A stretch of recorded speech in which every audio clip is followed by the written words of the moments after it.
Olá, seja bem-vindo a marcoteles.com. Hoje eu quero falar com você sobre teologia e filosofia. Bom, inicialmente algumas pessoas pensam que teologia não sobrevive sem filosofia.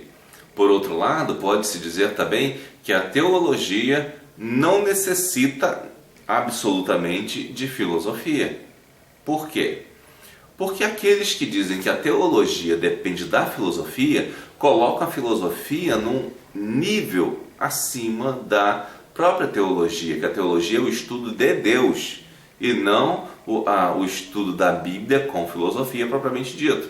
A filosofia serve apenas como ferramenta e não como solução, tá bom? Filosofia para os evangélicos serve como ferramenta e nunca como solução. A solução sempre está na Bíblia. As pessoas que defendem que a filosofia, que alguns teólogos do passado foram os maiores de todos e são os únicos que devem ser observados, essas pessoas entendem que há níveis de acesso aos textos sagrados.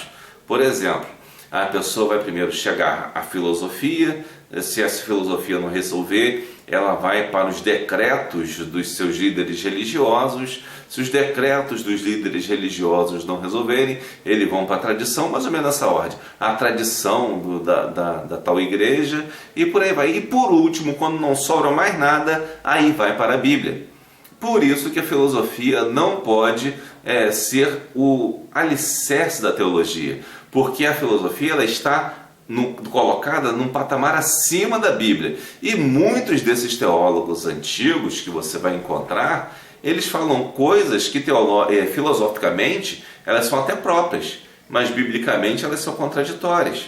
Algumas coisas como, por exemplo, a própria Inquisição são baseadas em ideias desses teólogos, né? E esses teólogos baseiam a Inquisição numa ideia contrária à própria Bíblia.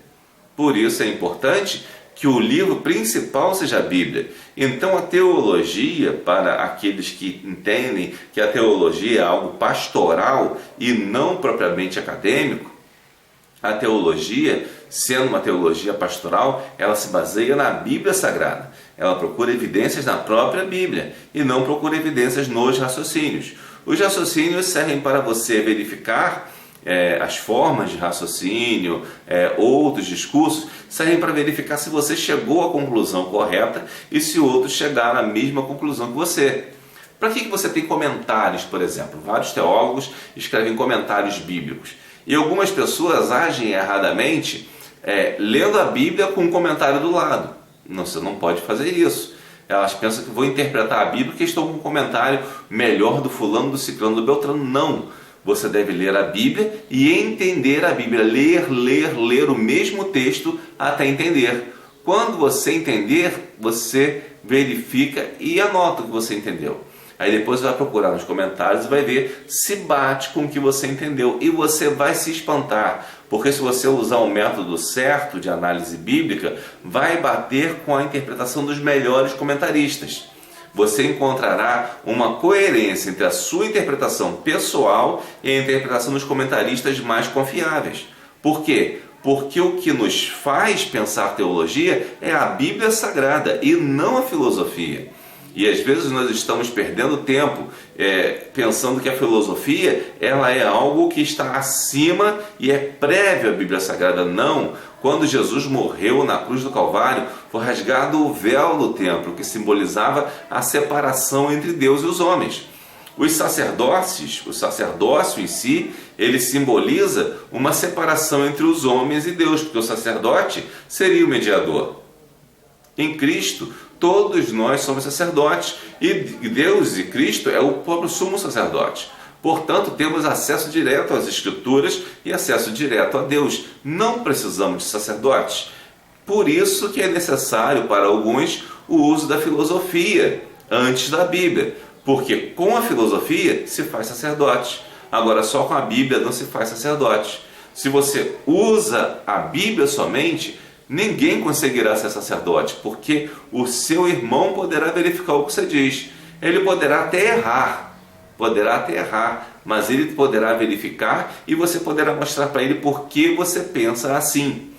Muitos dos problemas que temos na teologia atualmente, elas provêm dessas análises filosóficas da Bíblia e não análise realmente do texto bíblico. Quando você analisa o texto bíblico, você encontra uma verdadeira discrepância com muitas coisas que ensinam baseado na filosofia. Alguns chegam a abandonar a fé evangélica por causa de teorias e filósofos, sejam eles escolásticos ou o que for. Eles são os caras iguais a você, eles não são melhores que você. Não imagine que eles são melhores do que você. Eles são como você. E às vezes, se a gente for pegar os textos deles, a gente vai encontrar muito erro. Pode ser não erro filosófico, mas erro quanto às Sagradas Escrituras. Na interpretação das Sagradas Escrituras existem muitos erros nesses, mesmo entre os pais da igreja. Não se engane disso. Porque os pais da igreja também não eram infalíveis. O que nós consideramos simplesmente como doutrina inspirada são até os apóstolos. Passou dos apóstolos, ou seja, até os pais apostólicos, já não vale mais, já não interessa. Eles têm algumas ideias certas e algumas ideias erradas. E tem algumas ideias até que são mal interpretadas por alguns sujeitos que se interessam por filosofia e tentam trazer uma hermenêutica errada para o texto até desses pais da igreja. Por exemplo, existe uma epístola aos Esmirnenses onde ele fala sobre igreja universal, digamos assim.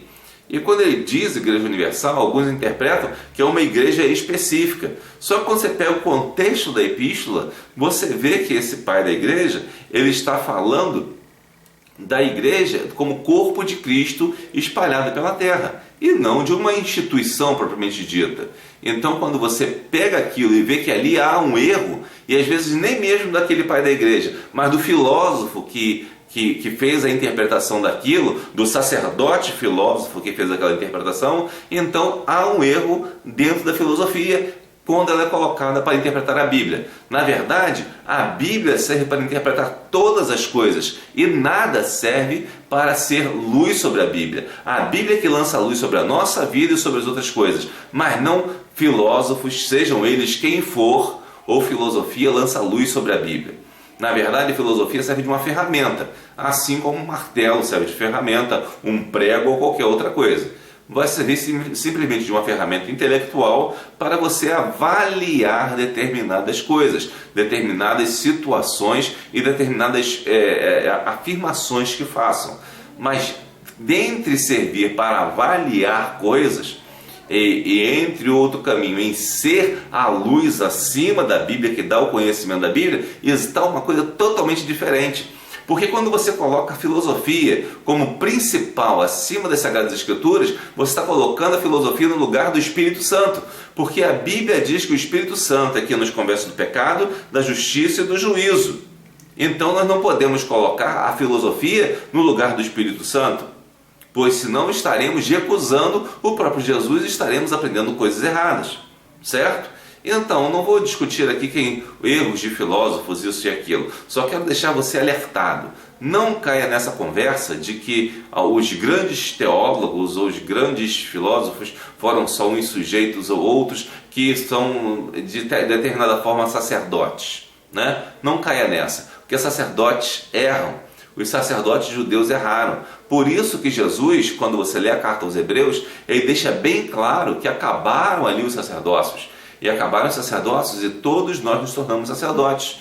Em Apocalipse capítulo 1, diz que todos nós somos feitos reino e sacerdotes de nosso Senhor Jesus Cristo. E o que nós estamos esperando que outros sacerdotes, através da filosofia, que é menos acessível do que a Bíblia, nos deem uma interpretação? Ora, veja como é conveniente para os sacerdotes. Se a filosofia é quem dá o conhecimento das Escrituras e as tradições e as leis, todo o poder de ser sumo sacerdote está na mão deles, né? Porque são eles que vão dar toda a interpretação. Mas agora, se o poder está nas Escrituras, e o apóstolo Paulo diz: não me vergonho do Evangelho, pois é o poder de Deus para a salvação de todo aquele que nele crê, primeiro do judeu e depois do grego. Ou seja, não há diferença. Quando ele diz primeiro do judeu e depois do grego, ele está alegando a igualdade entre as pessoas, não há diferença entre as pessoas. Portanto, não pense que filosofia vai fazer de você um grande entendido da Bíblia. Pelo contrário, talvez ela te torne o maior ignorante da Bíblia e o maior entendedor de filosofia. Muitas das bobagens que falo hoje acerca de teologia são baseadas na filosofia. Então não caia nessa, não caia nessa. E muitas ideias que muitos desses teólogos que colocam lá nas alturas trouxeram para a igreja foram ideias contrárias ao próprio ensino de Jesus. Então você vai entrar nessa e dizer que a filosofia é a melhor coisa? Não, a filosofia pode ser até agradável, pode ser interessante, é intelectualmente motivadora, intelectualmente interessante, mas espiritualmente não é nada. Não é nada espiritualmente, porque quem te faz entender a palavra de Deus é o Espírito Santo e mais ninguém. Tá bom? Que Deus abençoe e espero que isso tenha esclarecido um possível erro que está surgindo no meio mesmo dos evangélicos, que estão acreditando naqueles que pregam a filosofia como se fosse o patamar maior de entendimento bíblico, mas não é. Deus abençoe.